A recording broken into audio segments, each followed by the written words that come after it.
Oh, come back, proud Canadians, to before you had TV. No hockey night in Canada. There was no CBC. Oh, my God! In 1812, Madison was mad. He was the president, you know. Well, he thought he'd tell the British where they ought to go. He thought he'd invade Canada. He thought that he was tough. Instead, we went to Washington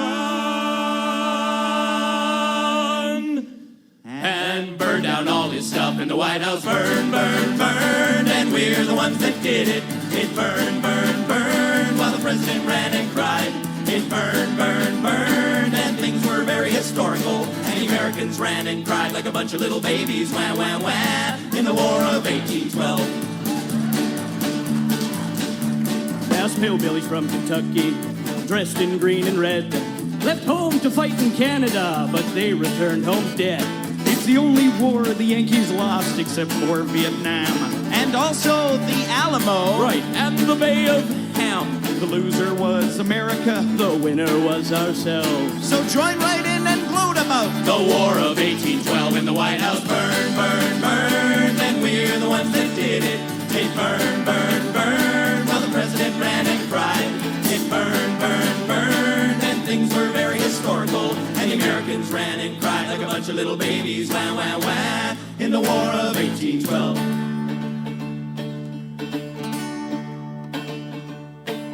In 1812, we were just sitting around, minding our own business, putting crops into the ground.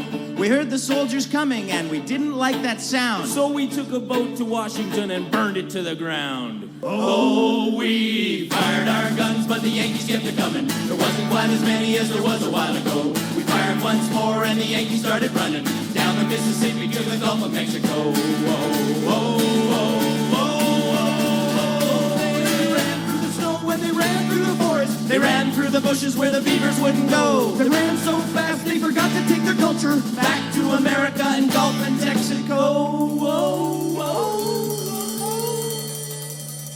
So, if you go to Washington, its buildings clean and nice. Bring a pack of matches, and we'll burn the White House twice in the White House. Burn, burn, burn, but the Americans won't admit it. It burned, burned, burned, it burned and burned and burned. It burned, burned, burned, now that made them mad. And the Americans ran and cried like a bunch of little babies. Wah, wah, wah.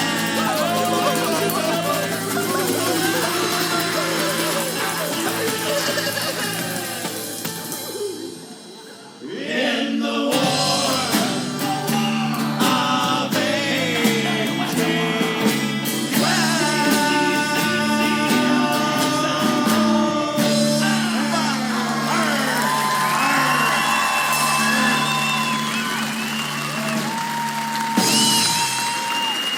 Thank you.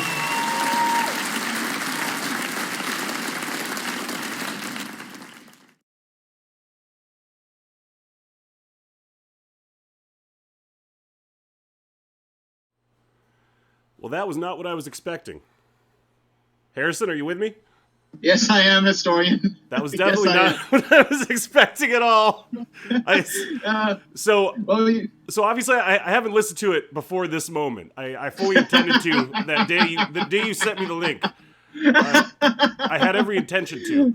I am laughing my head off, man. Obviously, I forgot to do so at the time, and I'm expecting this, Battle Hymn of the Republic. This like traditional song or something, and that's just not what that was. That was very entertaining. It was not. No, I'm sorry that I have now alienated half of your American audience right now. That's we're in a secure people. That's not true. We're very insecure people. That was something, sir. Kudos. Hats off. That was very entertaining. Okay. Okay, I gotta control myself. That's some actual history that a lot of people probably don't know. You Canadians are kind of a savage race. Yes, we did. We ways. whipped your rear end in 1812, and don't you ever forget it, sir. Oh well, you guys are in the you're in the NBA finals now, so maybe you'll get another chance. Who knows? That is true. That was quite the game. I saw it. You I did? don't usually. Yeah, I don't. Well, I wasn't there. I was watching it at a friend's house, and I don't usually watch basketball. I don't like it. Maybe the fact that I took a basketball to the face when I was in high school knocked me out for about 30 seconds. Oh. Yeah. God damn. Just playing catch with my schoolmates. Right. I looked up. I see that I looked up. Next thing I know, I'm on the ground going, "How did I get here?" With everyone looking down at me, going, "You okay, man? You okay?" Jesus Christ. Yeah. Just since it came up, I'm curious. Like, what do Canadians who don't live in Toronto, or like, are they kind of behind the Raptors? Like, are they excited that the Canadian team is in it? I wouldn't know. Again, I'm not a big basketball fan. Okay, but you haven't heard. I just expected that you all know each other. You haven't heard other Canadians buzzing about it. Hey, we're very friendly up here. We're not that close. Yeah, fair. It's like I expect you to know everyone who lives in Portland. I probably know most of them. It's a smaller town than it seems. Anyways. So what's been up? We haven't talked in quite a while. I finished my thesis, as you know, defended it. About that. That was a big piece of news for me. The defense went brilliantly. They were eating out of the palm of my hand. Thank you. Yeah. But in any case, what's been up in your life in the month since last we spoke? Okay, what's been up since last time we spoke? Well, this past week I went to go see Disney's Aladdin. Oh yeah, how was that?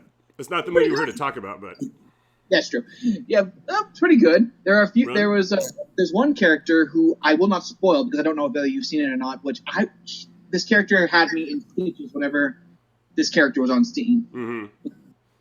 You said he had you laughing? He or she, I will not spoil what it is. Okay, fair enough. What was it? The carpet? No, although that be. Does the carpet make an appearance at least? Oh, of course, the carpet makes an appearance. Oh, that's good. Yeah, you see the carpet in the trails. Anyway, what else happened? As I told you before we started the stream, we had the mother and father and big brother of all rainstorms this past weekend also. Yeah, and I guess we've been getting a lot of rain too, but it's just kind of drizzly. You know, it's a little more mild this far south on the ball, as I put it. But yeah, that's kind of a bummer, man. Yeah, well, it wasn't really that much of a bummer until I realized that we closed all the windows, and until I realized I'd opened one in the bathroom. And when I came in here, it's like, oh dear, I am so grateful that's a tile floor and not a wooden one. Oh, little mopping to do, eh? Yeah, I had a little mopping to do. Like, quick, batten down the hatches, tie the mainsail. Here comes the bill. Yeah, but are you out of the woods at least, or do you actually get a summer? Oh yeah, we got a summer.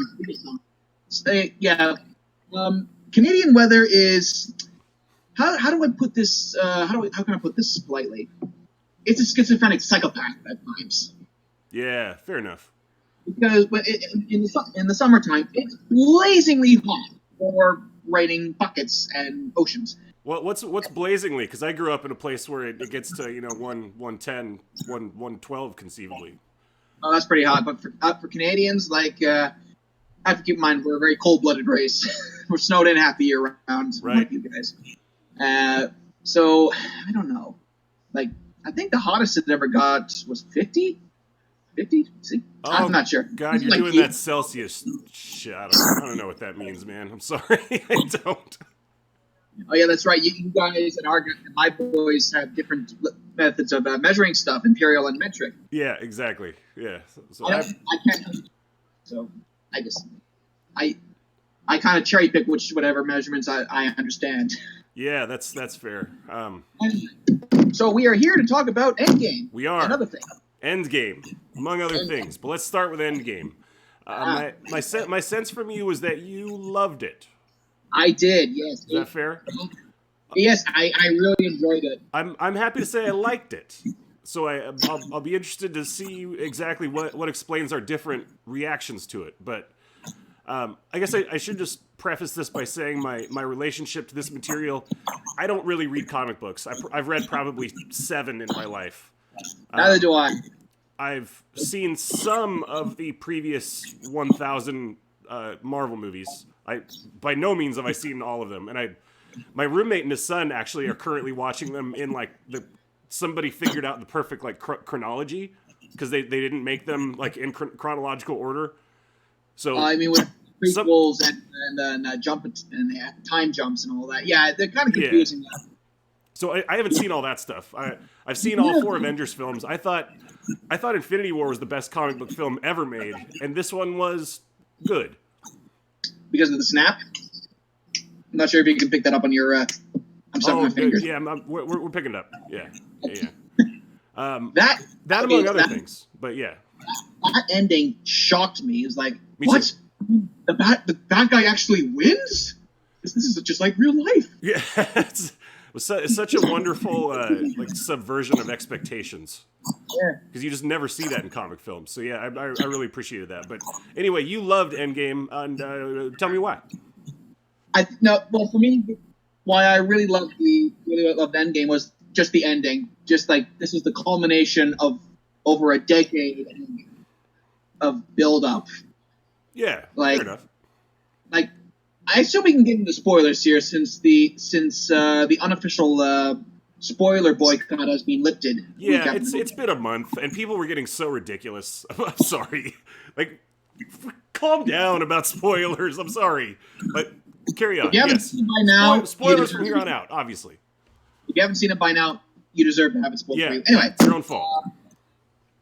Yeah, I think so the highlight for me would just like be the big end battle, like the bit where Captain America lifts up Mjolnir is like, my theater almost turned into a riot scene. Like, yeah, he finally lifted. He's really? Worthy. Yeah. Did you see it day one? Yeah. I was it midnight or I remember I saw it.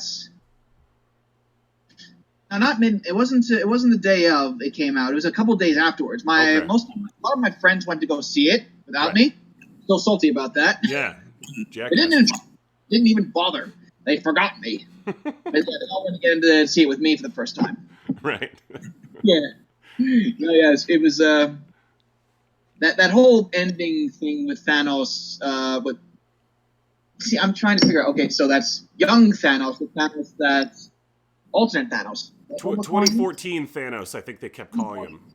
2014 Thanos. Like first Guardians movie era, I think. Yeah. By the way, when they just come out and like fucking kill him immediately, I thought, yeah. Oh my god, I love this movie. Like, you think it's gonna be this like big epic confrontation again? And like, oh wait, no, they just decapitate him in the first 20 minutes. But then they figure out like a clever way to make him the villain again with the time travel aspects. So that was really neat. Yeah, well, when Thor chopped off his head with Stormbreaker, I'm like, well, that was quick. That's that. Movie over. We still got 2 hours and 45 minutes left. Yeah. What do we do with it? Just how people are. Oh, okay, we're pulling a time travel movie. Okay, let's see how this goes. And that struck me as just a really like transparent excuse to like do like a greatest hits from all of the Marvel universe, which my roommate we were talking about, he really loved that. Like he didn't care that it was obviously this like transparent writer's trick to just sort of be like, oh, remember this thing you loved? Oh, remember this other thing you loved? And they were clever enough about it. Like, it also let him bring Gamora back, which was very cool because I love the Guardians. But yeah, actually, fun story about the Guardians of the Galaxy. When I saw the trailer when I first saw the trailer for the first movie, right, I hated it. Really? I mean, it looked so stupid. It looked like it didn't fit into the Marvel universe at all. Really? Oh god, it was love at first sight for me. I guess. Well, that's interesting. I saw it for the first time when I was in the theaters. I don't remember what film we were watching, but I was with my best friend. Yeah. Christopher, shut up. We watch these things. And I turned to him and I said, I'm not watching that. Because he had to see all the Marvel films. And I should have known, I should have kept my mouth shut. I should have kept my darn mouth shut. Because it was brilliant, right? Like, you loved it. Because he tricked me into going to see it. Really? Okay, here's the story. This is just showing you all just how gullible I was back in the old days. Right.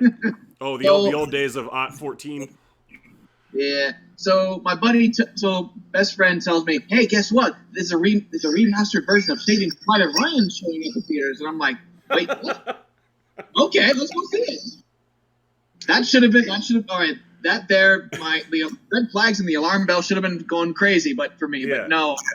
Like I'm a big Saving Private Ryan fan, and when we sit down in the theater, he said, "Oh, by the way, there's going to be like a 10-minute teaser for Guardians of the Galaxy before it plays." And I turned to him and I said, "You lying bastard!" So I'm sitting there in the theaters, being tricked into watching the first Guardians of the Galaxy movie, going, right. "Oh, I'm gonna get you so bad for this." I'm so curious about what you hated about that first trailer. It was I don't know. It was you're probably gonna hate me for this. It was the music. It was just like that sounded so obnoxious to me. Like this isn't like what? No, I kind of get that actually because it feels like it's. It feels before you see the movie, it feels just like retro for the sake of retro. Yeah. And I definitely hate that. Like I have no fucking interest in just nostalgia for nostalgia's sake. So now that I have admitted that I hated the first Guardians of the Galaxy movie, and I have turned the entire audience against me, like, how dare you hate the entire Marvel Cinematic Universe? I warmed up to it. Okay, I'm admitting. Like I'm to the point where I prefer the Guardians over the regular Avengers. Like I love those characters. Like the second movie was after Infinity War. I thought Guardians 2 was probably the best comic movie I've ever seen. That was just wonderful. Well, I saw the second Guardians of the Galaxy movie, movie of my own accord this time. But I gotta say, I think that one was sort of like, okay, I could see the plot twist coming 10 miles off. Like, of course. Quinn's dad is going to be the bad guy. If a rule of thumb, if something is too good to be true, it probably isn't true. Fair enough. I don't know. I guess I find that group of characters so charming and likable. Like I didn't even care that much about the sort of obvious story. Mm. Like I how do you not love those characters? You know what I mean? Like there's so many Avengers that I just don't give a crap about. Like they are. I have friends that are big Captain America fans. I don't care about Captain America at all. He is just like generic hero man to me. But he's Captain America. He is the embodiment of your nation, sir. How can you not? No, Fat Thor is the embodiment of our nation, actually. Fat Thor? What is that? He's really good at violence, and he's big and fat and lazy, and just wants to play video games. You have just described everyone in Generation. I've described who? I think you just described every millennial and everyone that came after him. Yeah, fair enough. But anyways, EndGame, the final battle you brought up. Yeah, I loved Ant-Man running into battle as this like Colossus because I didn't know he could grow because I haven't seen those movies. I thought he could only shrink. So I only saw the second Ant-Man movie, to be honest. I didn't see the first one. Probably should rectify that. I love the actor. I love Paul Rudd a lot. I just miss those movies somehow. But Ant-Man is in Captain America: Civil War, and he does grow big in that film. Okay, I haven't seen that either, to be fair. But the final battle was good. The only issue I have with it is the issue I have with all scenes like that, where like even to this day, I don't have a clear idea of what Thanos' like troops look like because it's just so dark and everything's moving so fast. Like you can't get like a clear look at anything. You mean those four-armed dog things and that? I guess so. Is that what they were? Well, that's what half of them were. I think the other one were the Jatari from the first Avengers movie. You know, the one you kill the mothership, they all die. By the way, I really don't like that in any kind of story where if you just kill the main thing, the whole army dies. It's really, really stupid. I just want to say a quick hello to Barney's doggy mama, who is a very, very lovely individual. Just was commenting on all the terror reviews I did, last year, whenever it was. But she was in the chat, so I just wanted to give her a quick shout out. Barney's doggy mama, hello. Really good to see you. Hello. That's how the story and I met. I called him out on one of his things when he said Mr. Hickey looked like Jack the Ripper, and I pointed out Hickey couldn't be Jack the Ripper because Jack the Ripper wasn't a thing in 1840. Like half a century ahead of time. Yeah. Whoops. Yeah, I feel real sorry about that. No, if I'm wrong, tell me I'm fucking wrong. Anyway, yeah, I know you get a kind of just thinking about like Infinity War when Thanos' troops attack the Wakanda city. Like, it's broad daylight, so you get a little better look at them, but I still don't have a clear idea. Like, they're basically just orcs to me. They're just random, generic, like, obstacles for the hero. They're just like CGI, like, mooks. So, I don't know. That's a very minor critique. It was a very good scene, but Go ahead. Yeah, I was kind of taking notes. So they got the giant killer sky whale thingamajigs. They got those four-armed dogs. Those were awesome. The sky whales. I wanted to see a movie about those guys. Those are pretty cool. Yeah, maybe you and I could make a mockumentary about them in their natural state. Yeah, right. Well, that's kind of your wheelhouse. Is these? I mean, you do it for your own writing. Those lore and background videos. Yeah, well, maybe one day. And also, they added those giant whale gorilla things. Right. Yeah, those things are scary. Yeah, and what I never really got a clear understanding of like Thanos' crew. Like, there's the one little scrawny kind of fish face looking guy who was like fighting with Doctor Strange a lot. Yeah. Apparently those are all his adopted children from the comics. Okay, so you probably get more of their personality and like motivation there. Yeah. I guess the thing is, in Infinity War, we see how Gamora was taken in by Thanos when she was a small girl. Yeah, definitely, and that was all great. Like that made Gamora just 10 times more interesting. So I would assume something very similar happened to the rest of his kids, his adopted kids. Yeah, I would love to see him adopting that fish face telekinetic guy as a child. Like, that must have been a very interesting thing. Like, yeah, like, does that guy have a race? Like, there are a whole race of people that look like him. Whole race of Squidward looking guys. Yeah, exactly. Oh shoot! On that final scene, one other thing. I despise Captain Marvel as a character. It's not because she's a woman. No, it's not. I just fucking hate the character. Just so overpowered. Just so ridiculous and like. I've had these conversations with people so many times. Like, I don't even know where to start with how much I fucking hate this character. I haven't seen the movie, to be fair. Maybe she's more likable there. I don't like Captain Marvel either. Like, I didn't even go see the movie. Like, I heard so much bad stuff about it. Like how they keep throwing shade at men, and also that I refuse to consider this as canon. But I heard about the scene how Nick Fury loses an eye, and my best friend. That happens in Captain Marvel. What? That happens in Captain Marvel? Or? Yeah. Okay. Yeah, how Nick Fury loses an eye because the cat snatches his eye out. Okay. Huh. That's my buddy loves it. He thinks it's hilarious. I think it's stupid and disrespectful because in Captain America, Winter Soldier, you say the line, "The last time I trusted someone, I lost an eye." Horrible impersonation. Well, Nick Fury, I'm sorry, but that takes so much power away from that line because I trust a cat, buddy. I know cats are the spawn of the devil. You shouldn't be trusting them to begin with. I hate cats. Well, that's another area of disagreement between us, but I'm much more of a dog. But I've seen one clip from Captain Marvel, and it was it's basically the term. I think some YouTuber Tim Pool posted it. It's pretty much the scene from the Terminator where he goes, "I need your clothes, your boots, and your motorcycle," but like the guy she's taking the clothes from, he's like, "Hey baby, why don't you smile for me?"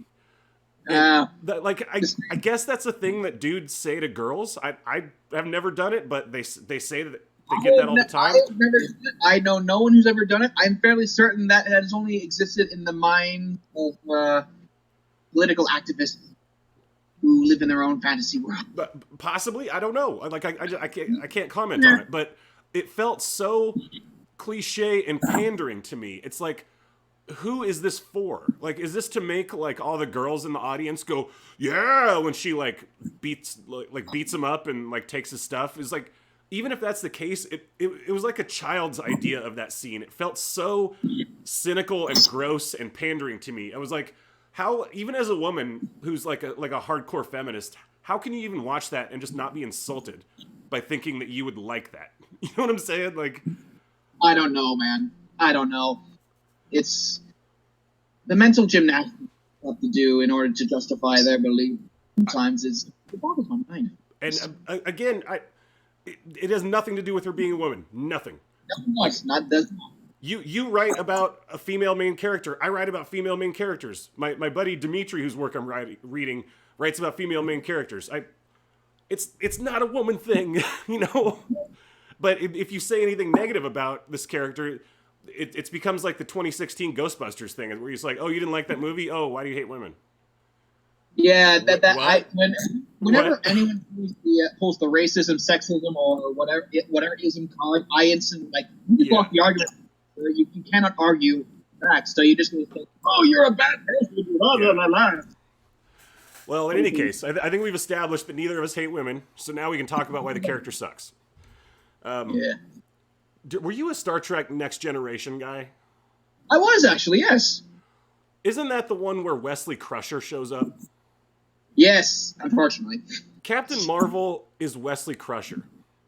First early season Wesley Crusher, or later season where he kind of just stops being a whiny douche. My understanding, and this is, I honestly haven't seen much of the show, but my understanding of Wesley Crusher is it's this new character that shows up, and suddenly all these characters that had this pre-existing dynamic, suddenly they all start focusing on Wesley Crusher, who's just like good at everything for no reason. And they're just like, oh, what does Wesley think? And like Picard and what's his name, number 2, are both like, oh, let's talk to Wesley about this. That is how Captain Marvel felt in this movie for me. Like, all these characters had this pre-existing, built-up, wonderful dynamic, and then Captain Marvel shows up, and suddenly Thor's like, oh, you're a worthy match. And like, it just felt so weird and tacked on, and like, we're gonna get the feminists into the MCU. That'll get us over $2 billion. Has it actually reached $2 billion now? I think it's well over $2 billion worldwide. I think they hit it. Yeah, let's try for 3, everyone. Yeah, maybe, I don't know, but and when she comes in later in that battle scene we were talking about, and just wrecks that enemy, destroys Thanos' ship like it's paper. I was just like, come on, like. Well, I guess I'm just playing devil's advocate here. They had to level the playing field somehow. I guess. I mean, I didn't see any Dreadnought trading broadsides with that thing. Although that would have been quite an epic scene. Marvel, can we reshoot that movie in order so there's a like spaceship battle up an atmosphere? Just right. Yeah, I don't know. I hated that about it. I hated that about the ending. I love Thanos as a villain. I think he's just objectively a brilliantly written villain, comic book movie or not. But yeah, that character does absolutely nothing for me. And it could have been good. Like, they didn't have to make her all like weird and hostile tough girl. Like, you can have like there's female action heroes out there, like freaking Terminator, Aliens. Like, nobody's annoyed by that. You know what I mean? It's this weird, overbearing, like, if you don't like me, you're just a misogynist. Like, that's what gets on people's nerves about it. But Yeah, I don't know. Sometimes it's better to back away slowly than argue with people. yeah, Drag up, like just back away slowly. We're not gonna win this. Like, drag us down to that level of experience. yeah, yeah. I mean, but how much longer, like, are we gonna keep backing away? Like, what? Once you back away, like that territory is ceded forever. You know what I'm saying? Like, I think that is true. What if you give an inch, they take a mile, right? not just They just other- move. They just move in to occupy that inch. Yeah. No, I don't mean to get all political, by the way. It's but you have to, because that's the era we live in now, where everything's political. You can't just watch a movie. That's true. That is very true. I'm sorry to say. But, The whole world lost its collective mind. What was it? 5 years ago? yes. Kind of, where Yes. everything just you're either on this side of the political divide or you're on this side. There is no fence. Just from like a internet culture standpoint, I kind of blame Gamergate. Like, I don't know how familiar you are with that, but I've heard of word Gamergate. I just never understood what that was. It sounds like Watergate, like Watergate scandal. Is yeah, that something that's similar to definitely that? that's definitely where they got the Gate name from. But that's the first time I ever remember there being this like internet culture of everything's a culture war. Like, you're either with us or against us. Like, if we make Girl James Bond and you hate it, then that means you hate women. Like, that's the first time I remember ever hearing that. But what else? Character of Nebula, I really like. She's a wonderful, complex, is she a villain? Is she a hero? Kind of thing. Mm-hmm. I don't know. What else do you love about it? What else? We talking about EndGame, or just like we talking about the Battle of EndGame, or we're talking about politics now? Let's go back. Let's go back to EndGame. Okay. Right. So I really like what they did with Tony Stark. They made him a father. Yeah. They gave him a good reason not to help the rest of the Avengers. He kind of grew up, didn't he? Yeah, like, Tony, we need your help so you can invent time travel so we can go back and fix all this. And then Tony's 5-year-old daughter Morgan comes in and is like, "This is our second," and then the rest of the guys are like, "This is our second chance." And Tony just picks up his daughter's like, "I have my second chance right here." Yeah. That was good. That was real good. It's the character of my friend Sal came in and said feminism is real bad. Anyhow, thank you, Sal, and hello. Yeah, there's no possible way that's anybody. Anyway, just the character of Tony is really interesting, and you could fill a video just talking about the different depictions of Tony, because that's a comic book I actually did read a little bit when I was a kid, and I think in the comic that I saw, Tony was in Vietnam, because that's the era that the character comes from originally. Okay. And like that's where he gets hurt and goes and builds the suit. And they of course just transferred it to Afghanistan just to like modernize it. But was it Afghanistan or was it just some generic? Well, I guess I just assumed it was Afghanistan or Iraq just because the first Iron Man was made in 2007. So I don't know if that actually was, but it was obviously supposed to be a stand-in for that, if that makes sense. Yeah, I understand. But like, I guess if Iron Man had been made in 1940s, it would have been Nazi Germany. Exactly, yeah. And maybe they wouldn't actually use Germany. Maybe they'd make up a fictional, Alemania or whatever. But it's obviously a stand-in for that. Yeah. But that Tony Stark was very much more based on like a Howard Hughes type, which I guess is the 20th century version of an Elon Musk. But I felt like the Marvel depiction was very, very much more of like an Elon Musk, like Mark Zuckerberg, like cocky, arrogant, like too smart for his own good kind of thing. Like the original comics Tony Stark wasn't really like that. And the original Tony was a little older too, I think. Like I remember him being like gray haired in the comics, oddly enough. But yeah, I definitely loved what they did with his character here. It was a great arc for him. And yeah, great way to send him off too. Absolutely, yeah. Because Downey's probably done making these things. Like, there's not much more they can do with him. So yeah. Well, he's made how many Iron Man appearances over the past decade, and made who knows how many gobs and gobs of money. I think he can go into retirement now and just like, I'm done making movies. I'd be surprised if he retires, but he certainly doesn't need the money. I think he got like 50 for this movie alone, and possibly a percentage. I don't know, but these films, they're probably gonna that might just end up being a detriment to his career, because from now on, everyone's gonna see him as Iron Man.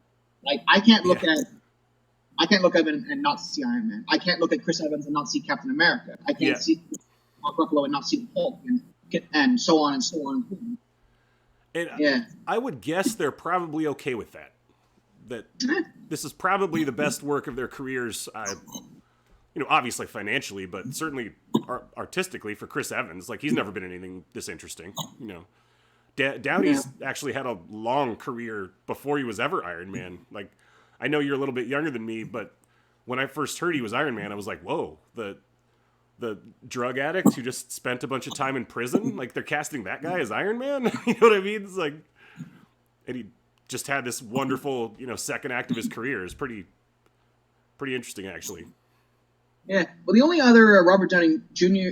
movie I've ever seen, apart from him playing Iron Man, was Tropic Thunder. Oh, really? Yeah. Yeah, he's been a lot. Yeah. He's God. I wonder how he got away with the black facing. Like, if that movie had been made nowadays, his career would have been over. Yeah, they wouldn't even included that scene. People still try to give him shit about that on the internet, and it's like, in 2007, people didn't really give a shit. No. And then the world lost its collective mind, as we established 5 years ago. Yes, and everyone's vulnerable and victimized and offended. Holy cow, we got a booming chat all of a sudden. Oh, do we? Is the chat saying, "Oh, these are horrible, toxic masculine, misogynist pieces of crap"? No. We have a Thanos in the chat. Oh, do we? Hello, Thanos. Quick question: how are you managing to communicate with us when you are currently dust in the atmosphere? He said, "Damn, Thor really went for the head." Well, you told him to go for the head, my good sir. Or what are you? You're a titan, my good sir. So Sal of the Cooking with Sal channel came in and said Downey did a lot of stuff, and then as a for instance, he suggests cocaine, which is very true.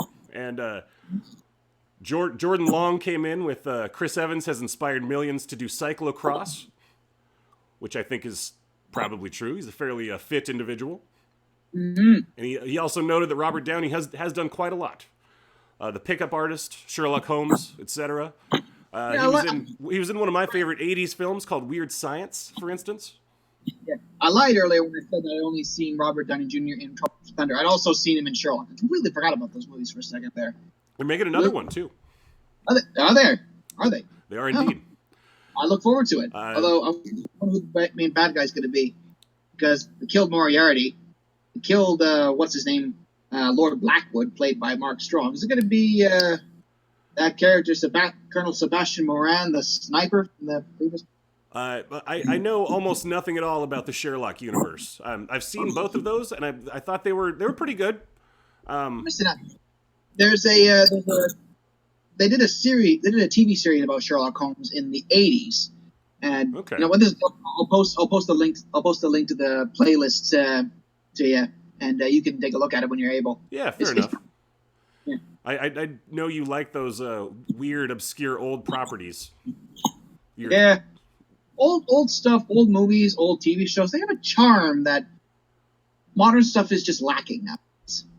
I don't know what it is, but a movie has it, old movies have it, and new movies don't.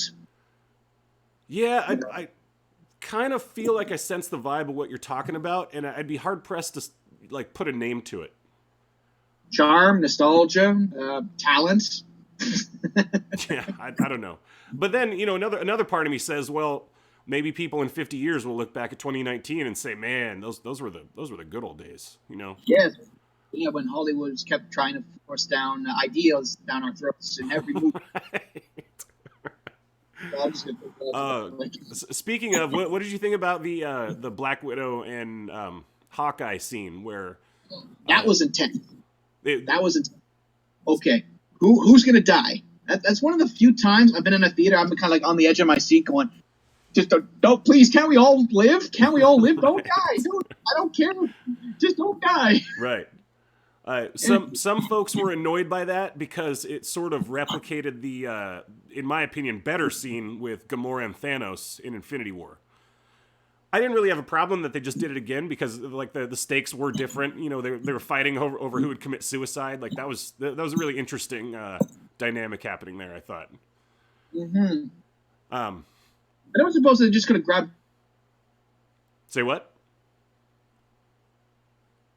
Committing suicide or killing a loved one. Just get a pet. You dropped out for a second there. Would you repeat the last 5 seconds of what you said? Here's a perfect way to get the Soul Stone without committing suicide or killing a loved one. Just get a goat, raise it up for a year, treat it as a pet, then bring it with you, then chuck that over the side of the cliff to get the Soul Stone.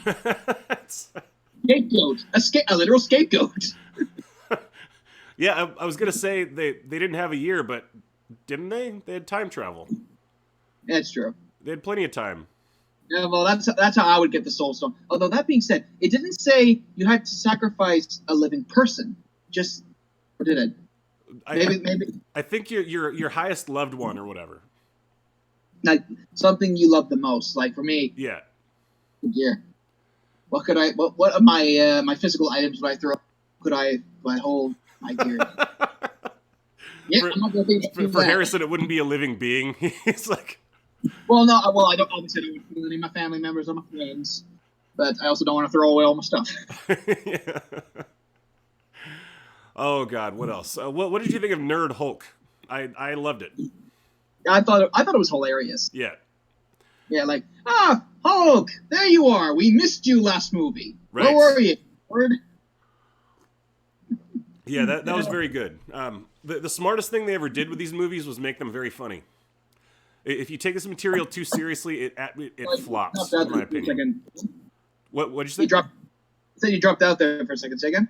The smartest thing they ever did with these movies was make them really funny.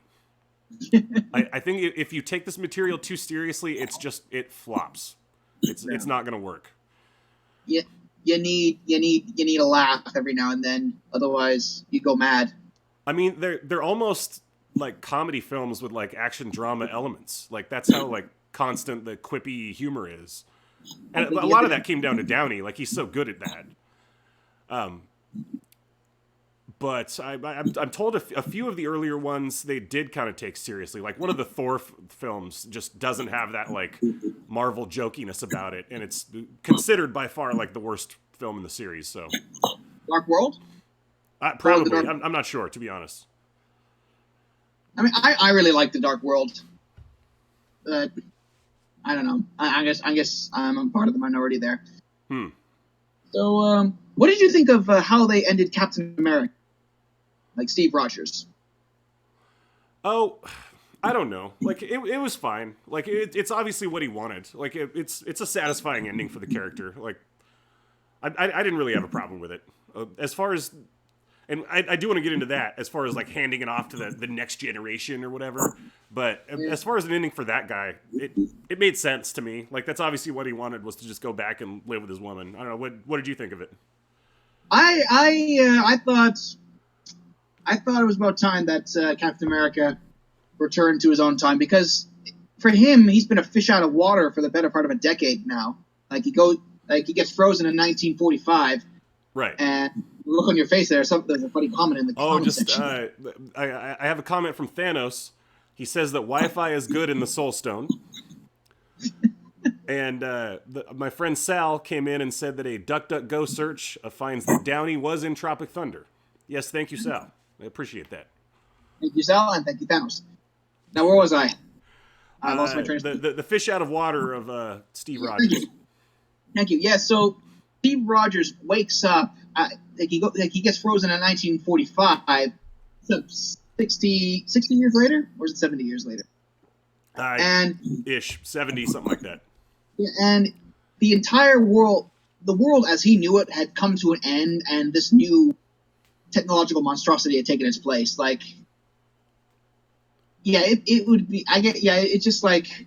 So wait, I want to stop you there for 1 second. Like, I haven't seen any of the Captain America films, but how much of that do they do? Like, oh, your phone's in the palm of your hand, and oh, the cars are so crazy now in this current year. Like, do they do a lot of that fish out of water stuff with him?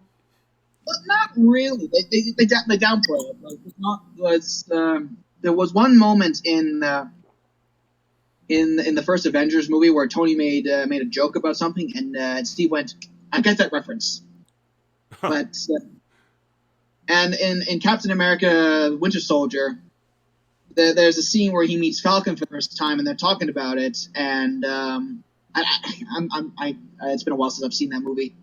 And he's telling Steve about these things, and like, well, I'll add it to the list. And he writes down all these current things that he has to check up on. Like, I think one of them was Star Wars and like / Trek ? All these cultural things that he missed out on. Like, right. And he has to catch. So I'm sorry. I think I cut you off. So you did like the ending they gave Steve Rogers? I did. Yes, I thought it was about like it felt like he was going home in a sense. Sure. Yeah. That being said, I was kind of boggling my mind. So with the time thing, does that mean Steve Steve from EndGame was there throughout the Marvel Cinematic Universe, just sitting in the background, just watching? I think that's exactly what it means. I already did my bait. There, I already did my bit. There, you can see me. You can see my younger self just running around, helping out. I'm just sitting here with the woman I love, and we're gonna watch.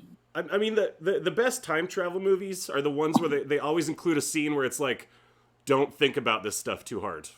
Yeah. If you do, you're gonna wind yourself up. Don't they have Paul Rudd say something like, "So wait, your plan is literally Back to the Future 2?"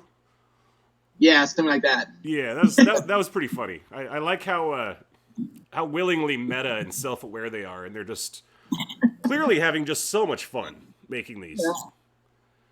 Yeah. What did you think of Lazy Fat Thor? You know, when I saw him first time, I'm like, Thor, buddy. I'll tell you this much. I thought he was going to spend one scene in that, and then like they'd show him working out or whatever, and he'd be regular Thor. I didn't think it was going to be the whole movie. I thought the same thing too. I'm like, oh, so Fat Thor's going to be here for the rest of the movie? Yeah. Okay. I thought it was awesome. Chris Hemsworth is a funny guy. He can pull this off. Let's see how he does it. And he did. He pulled it off. My one buddy. His name is my one buddy. Jeremy Van Enhelm. Shout out to you, man, if you ever watched this. He loved that scene. Like he was in stitches afterwards watching that. I bet. Yeah, that's Hemsworth. That's kind of a weird thing that happened there, because like they cast him because the guy like fucking looks like Thor, right? Like, apart from the fact that original Norse saga Thor was actually a redhead, not a blonde, but that's beside the point. Oh, I didn't know that. But yeah, like one of his titles was the Red-Headed God. Huh. Or like Thor Firebeard or something. Well, he looks like the popular conception of Thor, just physically, and then they like suddenly find out that he's this like hilarious comedian. Like, what? Goldmine. Hell yeah, put that guy with the Guardians of the Galaxy. See what happens. That's. Oh shoot. Let's see. What about the next generation? Because that's obviously where they're headed. They had Steve pass off the Captain America shield to flying guy. They seem to be headed towards a girl Iron Man, probably with Tony's daughter. So, and of course Spider-Man's still around. Like, what are your thoughts on this next generation of Avengers people? I'm not sure. I think I'm gonna reserve judgment to that. But I think you know how the big three, Thor, Iron Man, and Captain America, were the face of this stage of Marvel. Yeah. I think think Spider-Man's going to be the face of next phase, the next phase, because he's the most famous out of all the new ones coming in. Yeah, I could see that. Like, So everyone knows who Spider-Man is. Like I like him a lot more as a side character. I'll say that much. Yeah, I'm not sure how Marvel gonna handle this going forward. Like, who knows? It might be all downhill from here. It might be going. Who knows? It might even surpass Endgame if that's possible. But we shall see. There's no such thing as impossibility, just possibility. Indeed. I like Tom Holland as Spider-Man, but a problem with the character is that he has to remain this, forever young kind of thing. Like Spider-Man never gets old. It's kind of Peter Pan in that way. So I'm not sure how much longevity Tom Holland can have playing the character is what I'm getting at. Oh, who knows? I don't know how old he is, to be honest. I have no idea. I think in Captain America: Civil War he was 15. Like Tom Holland was 15 when he made Civil War? Yeah, and I think he was playing, or a little bit older than that. I'm not sure. I mean, he was playing a 15-year-old, so if they get a 15-year-old to play a 15-year-old, like, hey, and also just time goes forward. Like you've seen these characters grow for the past 10 years. Yeah, I mean that's fair. That's maybe.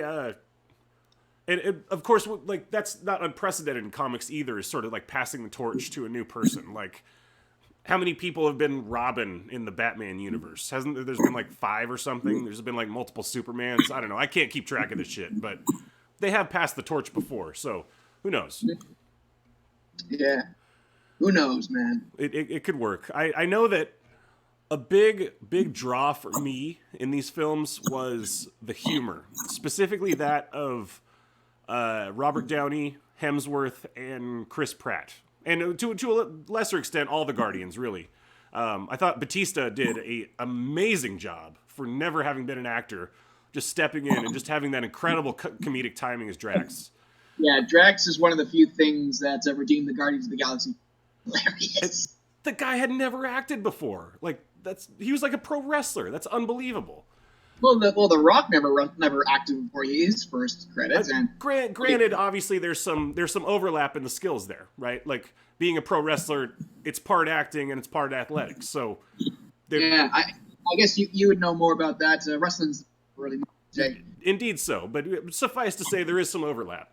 I don't think anybody expected Batista to be that good at it, but who knows? Hidden talents.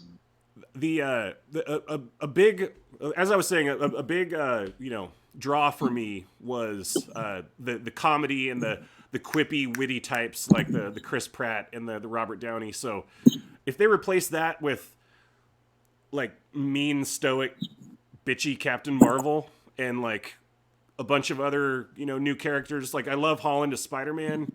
I love all the Guardians. I love Nebula. Karen Gillan is amazing as Nebula. I don't know. We'll from Doctor Who. What's that? Karen Gillan. She played a character called Amy Pond from BBC's Doctor Who, and that's the one. Right. That's right. She actually did shave her head to play Nebula, by the way. I know. Yeah, it was kind of weird. Got into it. Big. I'm like, ow! Amy, what have you done? Yeah. Did you see the Jumanji remake? Speaking of The Rock, I did. Yes, my parents surprised my kids and I. We went to go see it, and full disclosure, not a big fan of it. Really, I loved it. I mean, yeah, okay. There was a few bits that made me laugh, but you just can't. You just can't top Robin Williams are funny. Yeah, I mean, I get where you're going with that, and it's of course Robin will always be completely associated with Jumanji. The same with Aladdin, by the way. I haven't seen it yet, but I can't imagine Will Smith even bothered trying to surpass Robin Williams as the genie. He does a good job. You don't have to worry about it. Internet, calm down. You don't have to lynch the guy. Right. Lynch Jafar if you want, because he wasn't a very good Jafar, in my opinion. But he wasn't. That's it. That's all the spoilers I'll give you for that. Well, I do plan to see it, so maybe we'll chat about it next time. But yeah, next time. No spoilers.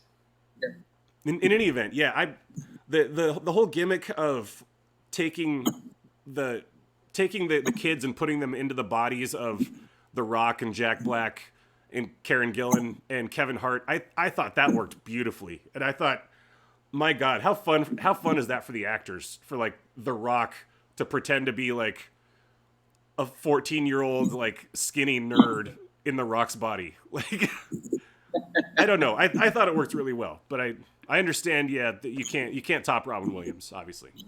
Again. Well, his kind come once in 100 generations, I'm sorry to say. Indeed. Gone far too soon. But I don't know. You got anything else? What's that? Nothing. Continue. Oh, just you got anything else on Avengers or the Marvel universe? I guess I don't know. I got one thing. Like, so the first one was Iron Man, right? Like the first Iron Man film kind of started it all.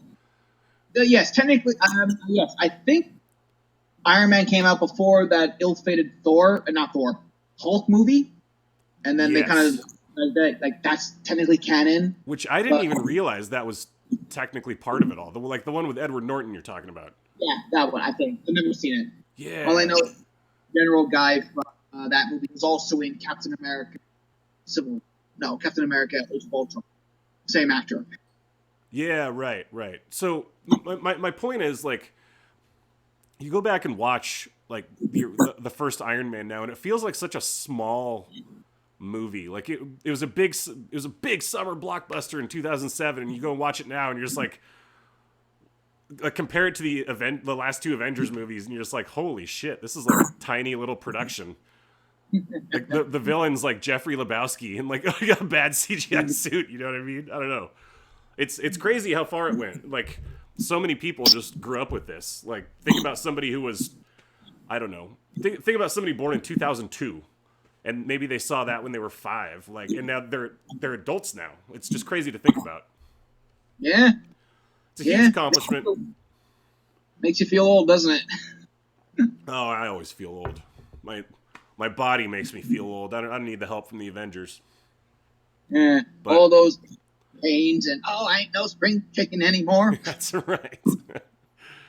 But yes, I guess my final thoughts on the whole this whole era of the MCU. Great accomplishment, minor quibbles, but that'd be a dumb internet fan thing to do, to let those quibbles say that it wasn't wonderful. So yes. Like Marvel / Disney, you did something great, and now for the next decade, everyone's going to be trying to copy off of it. So thanks for that. Yeah. And now for the next decade, we'll get Captain Marvel beating up the men. Yeah. I really don't understand when going back to like the feminist character things. Like, why must all female characters be, and this I feel like I'm walking into a minefield right now talking about this subject. Probably so. It's fine. Yeah. Why must all female characters be these strong, tough, fighting, man kind of women? Like kudos to real women that actually do that. Like, more power to you. Do all women have to be like this? I remember. So I remember like 10 years ago. Morgan Freeman was complaining about how he can't get any jobs as the villain because he's the black guy. So frickin' Hollywood is going to be like, no, he can't be the villain, no. And it's like he was totally right. Like there's good intentions behind this stuff. Behind like, oh, all the women have to be like strong and flawless. Oh, the black guy can never be a villain. Like, the intention behind that is good. You're trying to be like, okay, these people have historically been shit on, so we're not going to keep doing that. But in so doing, it like pigeonholes them further and fits them into these little boxes, and like takes away part of their personhood, if that makes sense. Yeah, like to paraphrase a German phrase, you're damned if you do, you're damned if you don't. Pretty much, yeah, pretty much. It's like for example, like in AMC's The Terror. I believe the character Hickey is described as being homosexual, right? Yes. Yes. And then a whole bunch of activists saying like, oh no, this is just more vilification of a homosexual.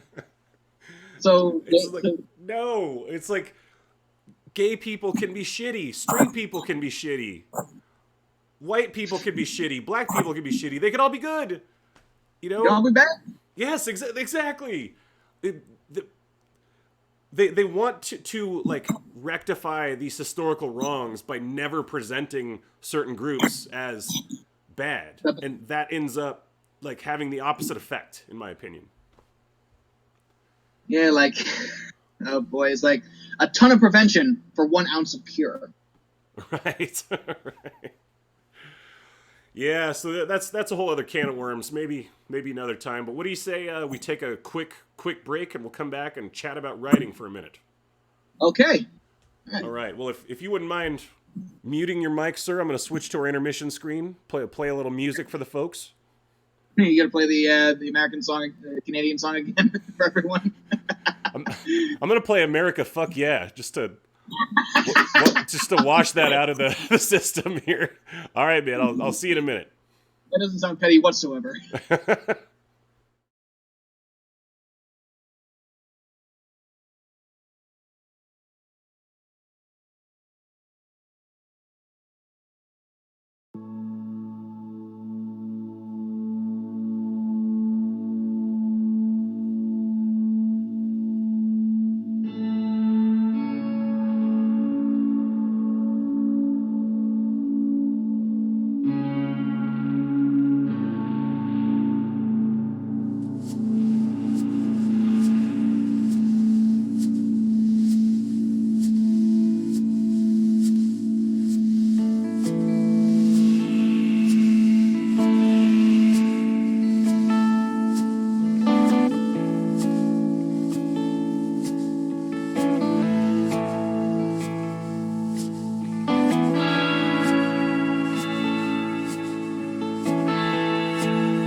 A sign up in our town.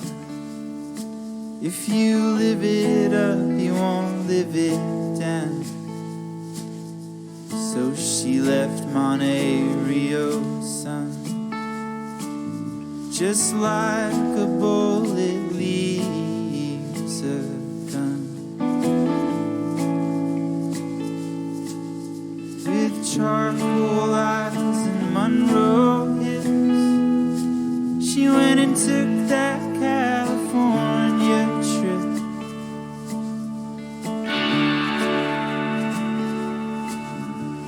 The moon was gold, her hair like wind.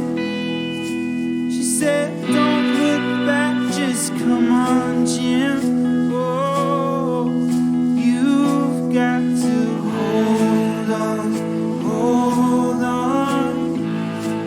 You gotta hold on, take my hand, standing right here, you gotta hold on.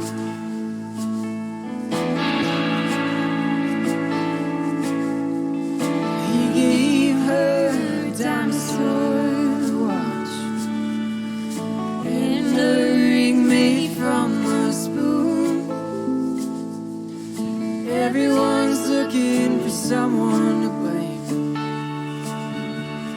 Share my bed, you can share my name.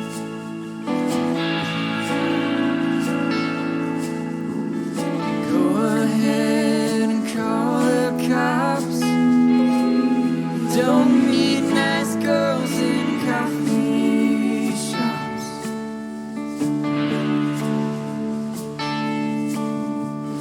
She said, baby, I still love you. Sometimes nothing left to do. Oh, oh, you got to hold on. You gotta hold on. Take my hand, stand right here. You gotta hold on.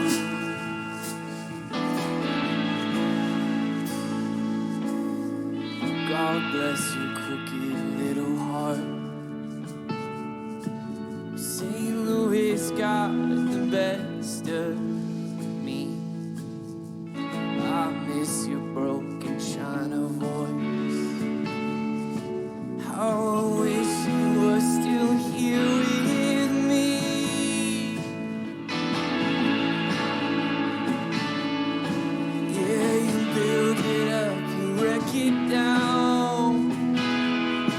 Yeah, you burn your mansion to the ground. When there's nothing left to keep you here, when you're falling behind in this big new world, oh, you got to hold on, hold on. You gotta hold on, take my hand, stay right here. You gotta hold on.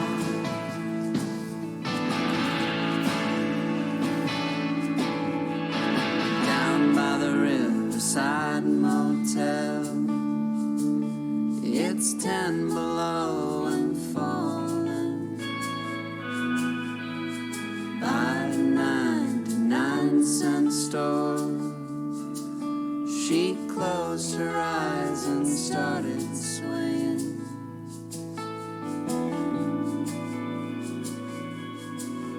But it's so hard to dance that way when it's cold and there's no music. But your old hometown so far away that inside your hair there's a record that's playing a song called Hold On. You gotta hold on, take my hand, stay right here. You gotta hold on, you gotta hold on, hold on. You gotta hold on, take my hand, stay right here. You gotta hold on, you gotta hold on, hold on.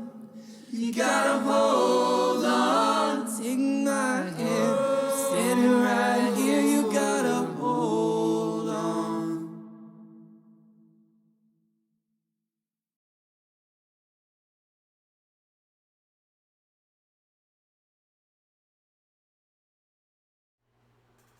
Okay, I think we're back. Harrison, are you back with me? Hello, can you hear me? Hello, there you are. Welcome back. Yes, sir. Well, we're back.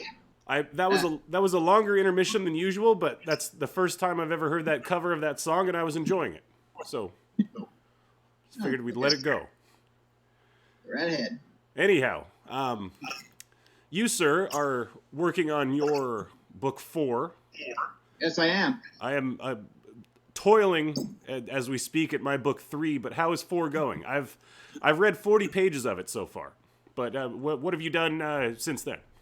I think I've got around to, 1 second, I'm going to have to check how many pages I have.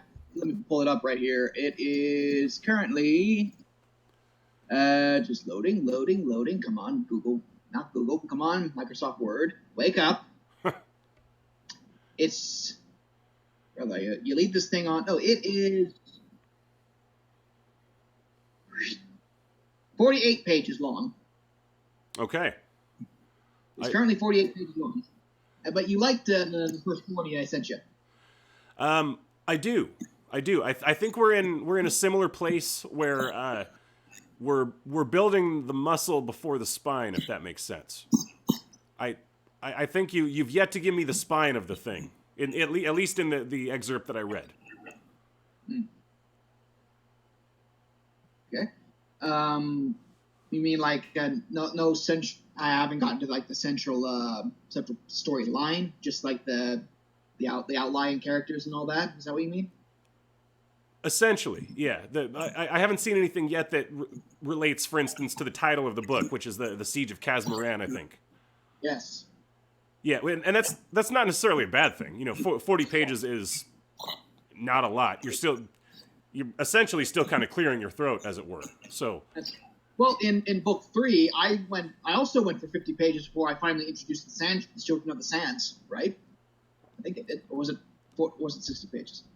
Anyway, that may be the case, but it is a partial excerpt, and there's nothing wrong with building the muscle before giving the spine. But I've yet to be introduced to the spine of the thing, is what I would say. But well, into that I would say you were kind of introduced to it at the end of book 3, because that major setting shift at the end, where at the end of the book, you see the main character Myra, and she's sitting in the grassy fields of the Arthurian sanctuary, which is sure. is in the middle of the desert, and then crash cuts to Casmaran, this northern port city of the Children of the Sands. That is, yeah.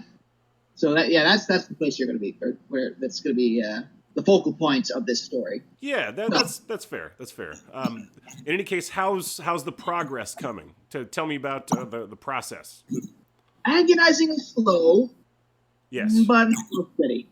Like, if I get like a paragraph a day done, I'm happy. I try. What has resulted in the slowness, or what has caused it?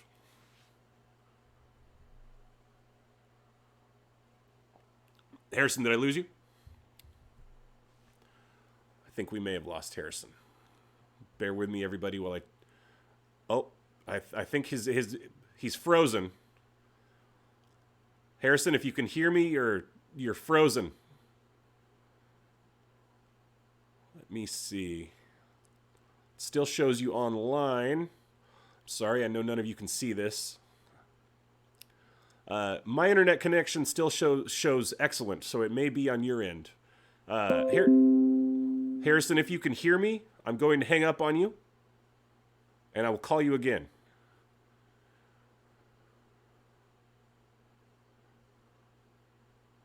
All right. Thanks for bearing with me, everybody. Live streaming. That's what this is.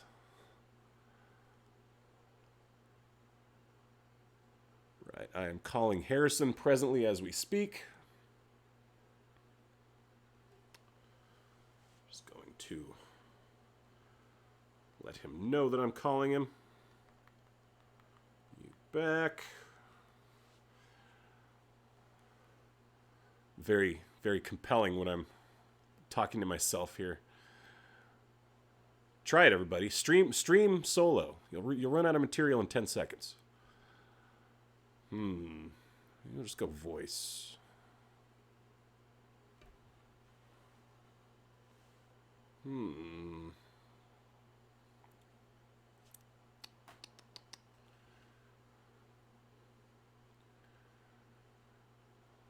Well, Discord, everyone, has gone haywire. I apologize about this. That's what live streaming will do.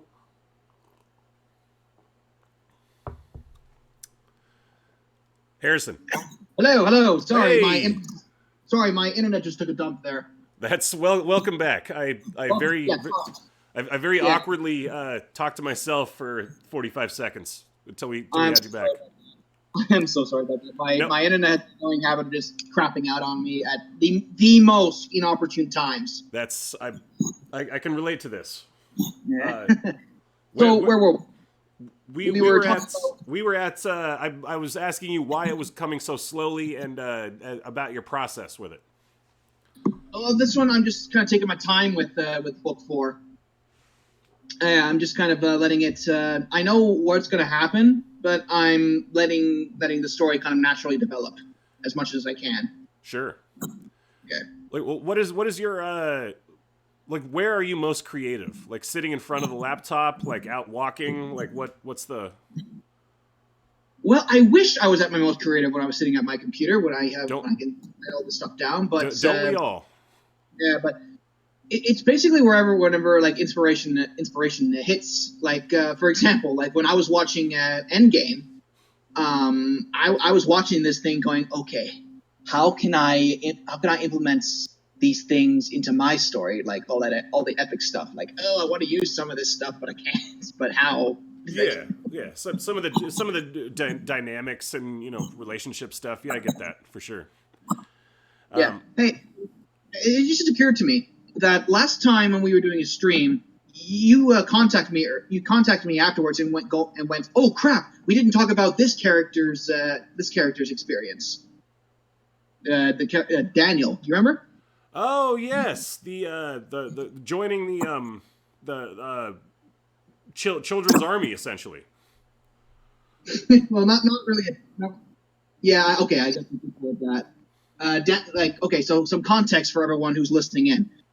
In book 3, the characters Myra, Asa, Jason, Beatrice, Daniel, and Mrs. Argonauts are flown into the endless sand on the backs of 2 dragons, Amaron and his twin sister Twizel. They crash land. They are attacked by the local inhabitants, the Sand Children, but they are saved and taken in by Arthurians, basically half human, half elf hybrids. And when they're taken into the endless sands, is a desert, as the name suggests. But in the sanctuary, it is protected by 1,000-foot-high mountains, and everything inside of it is lush and green and bountiful and beautiful. And when they're inside that, Daniel, who's only 12 years old, is taken in by this group of Arthurian boys who he thinks are the same age as he is, but it turns out they're over 1,000 years old, most of them. And they induct him into something that's called a Fyrd, which is actually a real thing. It was Anglo-Saxon militia. And was it actually like child soldiers basically? No, not children soldiers, but it was expected that every man and strong boy, like 15, 14 years old, is what to be expected. Like, hey, if we get attacked, drop what you're doing, grab your shield, grab your spear, get in the shield wall. Right. I got like a strong Sparta vibe from it, because I know obviously famously depicted in 300, they started training you to learn how to fight very, very young. Yeah, the Agogi, I think it was called. Yes, exactly. Yeah. I was actually introduced to that by another YouTuber who I watched called History Buffs guy, and his channel is basically how to he looks at historical movies and he either praises them, like in the case of Waterloo and Tora, or he tears them a new one, as in the case of The Patriot. Oh, The Patriot wasn't that bad. Of course you'd say that, you bloody Yankees. With the Queen. Yeah, but he was talking about that in the Agogi, and I remember learning about the Spartan Agogi system when I was in high school. So when I was writing the Arthurians, and I thought to myself, I'm going to implement something similar to that into the Arthurian society. Instead of the Agogi system, it's the Fyrd system, right? Whereas every boy is expected to join up, and basically in the sanctuary, here's some context. In the sanctuary, every boy's Fyrd, which numbers in the thousands actually, because there's so many Arthurians in there, it's the entire population in one spot. Right. They are given territory to control. They are expected to protect it. They're farm it, whatever.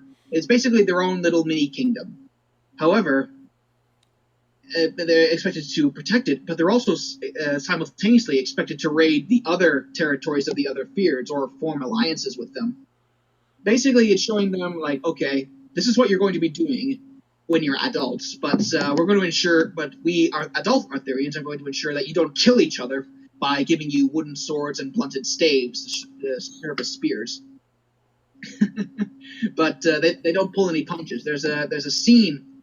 The scene right before Daniel is made a proper member of the Fyrd, he inadvertently insults one of the members of the Fyrd that his new Arthurian friend Crest wants him to join. Crest, incidentally, is the leader of this Fyrd that he's being kind of shanghaied into, and Daniel inadvertently cusses out one of the senior veteran members of this Fyrd, and he's forced to fight a duel with him with wooden swords. Right, And, like, right. Yeah, it's coming back to me. Right. Yeah, like they give him a full getup. They give him like a padded jacket called the Gambison, a chainmail Holberg, a spectacled helmet, which by the way is I based almost all of the Viking Arthurian equipment off of Viking, Anglo-Saxon, Old Norse kind of art, stuff like that. And Daniel's forced to fight this boy who's 100 times older than he is, also about a little bit taller and a lot stronger, and has been fighting almost since the day he could hold a wooden sword, which they call cards. And like an Arthurian card game versus a human card game are two very different animals. Yes. And Daniel ends up winning. He ends up like breaking this kid's ankle and just like wailing on him for like several seconds before this kid's like, enough, you win, I take it back. And Daniel's like, oh great, this guy's gonna be so angry at me that I broke his ankle. But kid's like, no, all right, you won fair and square. We break each other's we in the field break each other's bones and noses and ribs all the time. You just did it on your first day. It's a iron sharpens iron sort of attitude, I think. Yeah, sort of like that. Like they're expected to fight, but they're also expected to have a good time at the same time. Now that I said it out loud, that kind of realized just how crazy that is. But the Arthurians are a warrior culture. Right? They're expected to ride before they can walk almost. I don't think that's an unrealistic depiction of that kind of society. Yeah. Where you'd fight and potentially injure each other and end up friends later. Yeah, like basically like these Arthurian boys, if they don't get a good scar, they know they're doing something. Like they don't really want any disfiguring scars, but they want to be able to lift up their shirts and like, hey, yeah, I got this one scar when I was in the field. Like my buddy over there, he gave it to me. I gave one to him the week afterwards. We've been best of friends ever since. Sure. Yeah. And I mean, just like look at like modern MMA fights. Like these guys will spend 30 minutes trying to kill each other, and they'll hug immediately afterward. Like that's a totally realistic depiction of that kind of like ethos, I guess. Well, yeah, well, those are adults. Well, okay, the Arthurian kids are not as older, but right.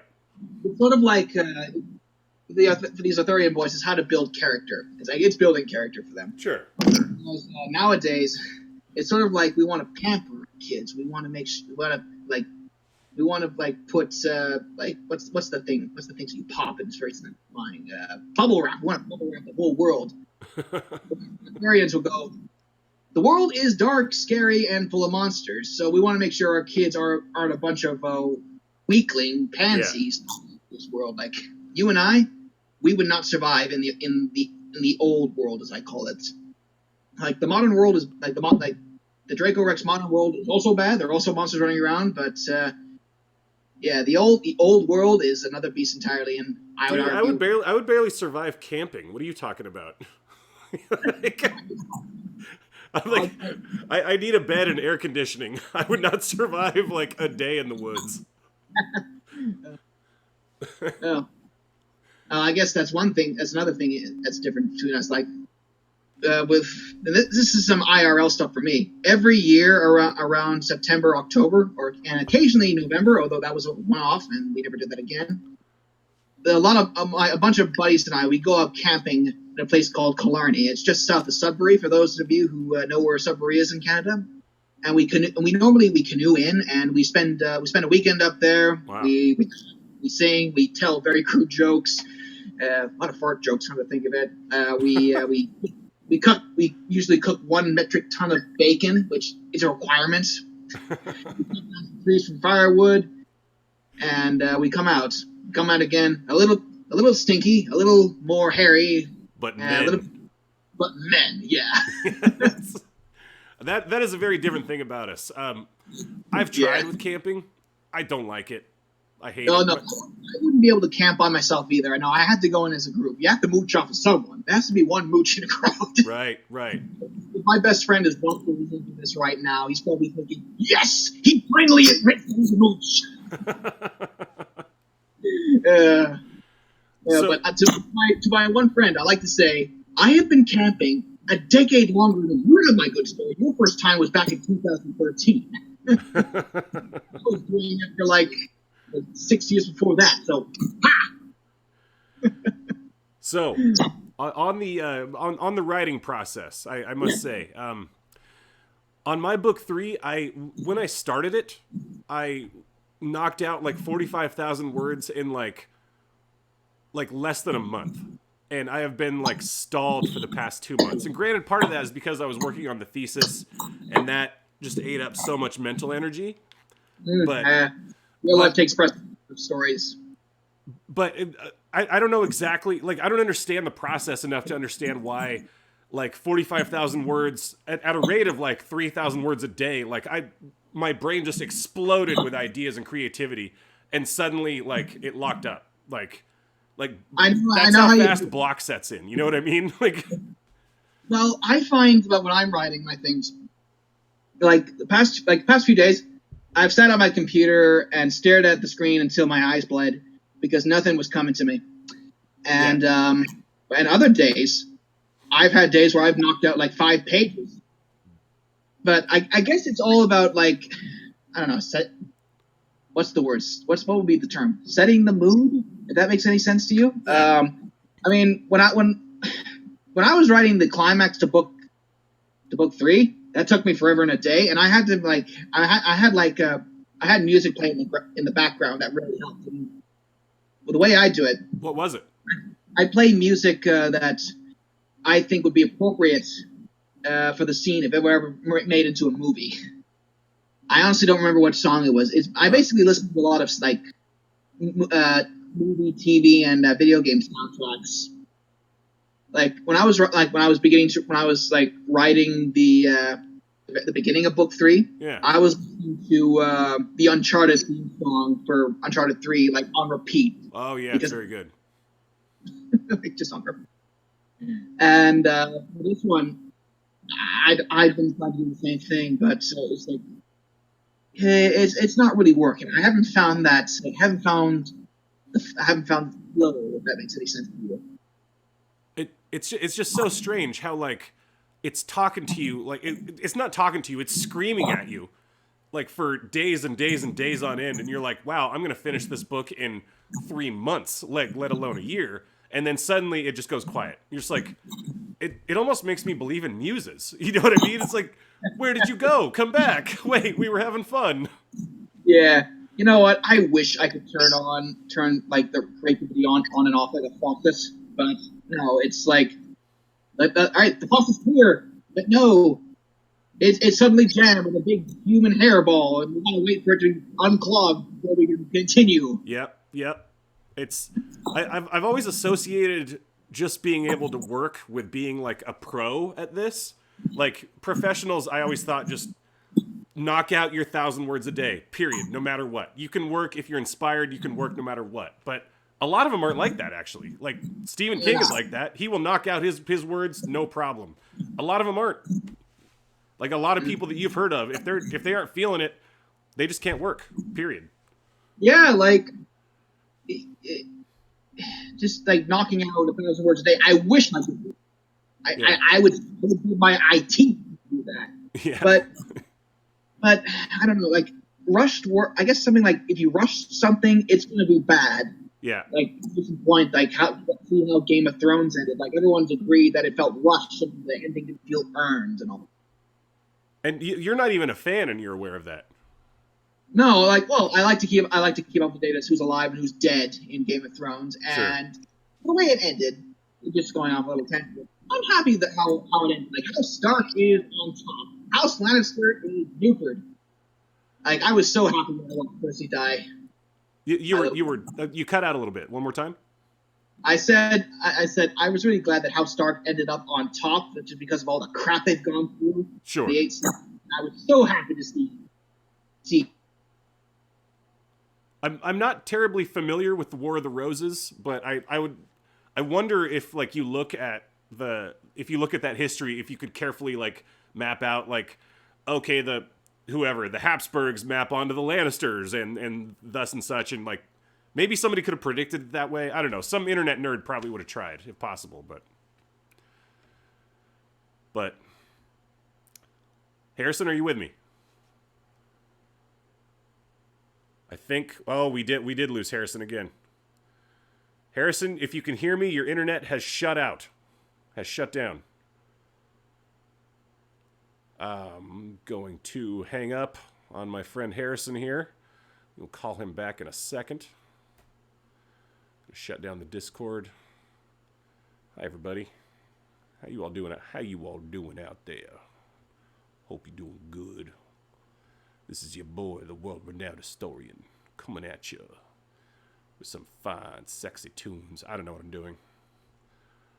I suddenly felt like talking like a radio DJ. Hello. Hello. I'm sorry, my internet is potato right now, and my computer is a jalopy, as we previously established. Whatever you do, don't listen to the 45 seconds where you were gone. Wow, were you slagging Canada off again, you Yankees? I started talking like a R&B radio DJ. This is your boy, the world-renowned historian, coming at you with some tunes. Oh, there you are. There you are. I thought my computer took a dump again. Oh, phew. We were hoping and praying that we wouldn't have any technical issues like we did on the last stream. We almost made it. Now it's on my, and now the problem's on my end. Well, sir, I'd suggest we ought to leave Game of Thrones for next time around, and yes. We're coming up on 90 minutes, which I think is a comfortable length for a stream. And let's I definitely want to talk about the ending of Game of Thrones because it's an important pop cultural touchstone. So let's. What do you say? I barely watched the show, and I haven't read the books at all. So you have to keep that in mind when we ever talk about that. Indeed, I know it's getting a bit late in your neck of the woods, so maybe not too late for me actually, but if you want to call it. Maybe we'll wind this one down and live to fight another day. Yeah. My internet always seems to crap out this time of night for some reason. Maybe there's a lot of people on around you. I don't know. I don't know how that stuff works. Honestly, it's a series of tubes to me. Yeah. But it's nothing but like gremlins and chipmunks on whirly wheels. Exactly. Yes. In any event, my friend, it's always a great pleasure to talk with you, and I certainly look forward to next time. We have some topics. We'll cover writing, we'll cover Game of Thrones, life, the universe, and everything. Yeah. And we'll wind this up, and we'll call it a day. Okay. Good chat. Chat. And if you ever want to talk to me like outside the stream, feel free, man. Just letting you know that. I will indeed. I'll if I see that little green dot next to Mr. Draco Rex, I'll give you a call. But in any case, this is the world-renowned historian signing off for Harrison McArthur, Draco Pendragon. Until next time, everyone. Be good, kiddos. We're out. We're out. Oh God, I'm still streaming. I lied. Now, be good, kiddos. We're out.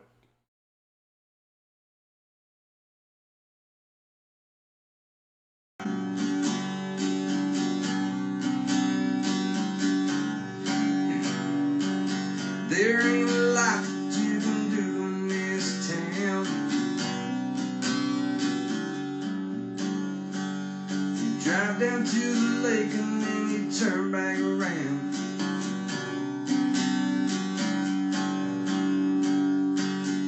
You go to school and you learn to read and write, so you can walk into the county bank, sign away your life. Now I work at the filling station on the interstate.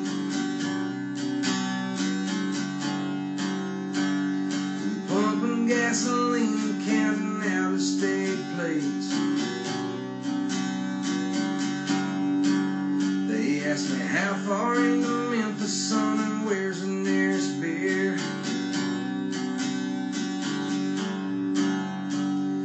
They don't even know if there's a town around here.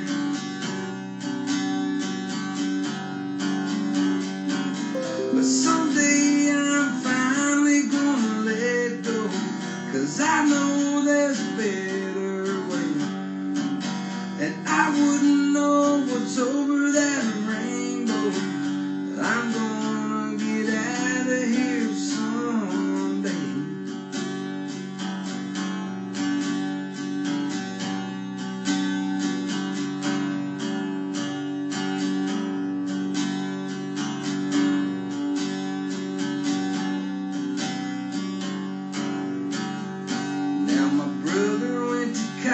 just 'cause you played football. But I'm still hanging around 'cause I'm a little bit small. But I've got me a 67 Chevy, she's low and sleek and black.